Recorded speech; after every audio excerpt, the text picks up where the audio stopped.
was Friday. Bagong gising lang ako. So naisip ko, why not? Tingin muna ako sa charts kasi wala naman akong gagawin. Mamaya pa yung mga meetings ko. So therefore, ang ginawa ko, pumunta ako dito sa chart na ito. Ang GBP USD. Pumunta ako sa 4-hour time frame, ang pinaka-favorite ko. Naglagay lang ako ng malupit na support. And then boom, nakita ko, nasa support na maganda ang price ngayon. So ano nangyari? Nakita ko, uptrend. Ang ganda ng uptrend. Pak, pak, pak. Tapos, kung titignan mo yung pullback, ganito siya. Sobrang bagal lang. Sobrang bagal. Ibig sabihin, nagkakasundo sila sa price at gusto pa umangat ng price na yan. So, narealize ko, tingin ko, ano kaya mangyayari dito? So, di na ako nakaisip at napunta na ako sa meeting. So, anong nangyari? Nag-meeting ako. Nag-meeting. And then, nag-lunch na ako.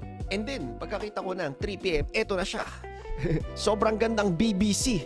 Big bullish candle. Sabi niya, bullish, diba? Green. So, ang ginawa ko, nako, hindi na natin ito papalampasin. Game. So, naglagay tayo ng buy position dyan. Then, dito kung banda nilagay ang ating TP. Ayan, 3, 4,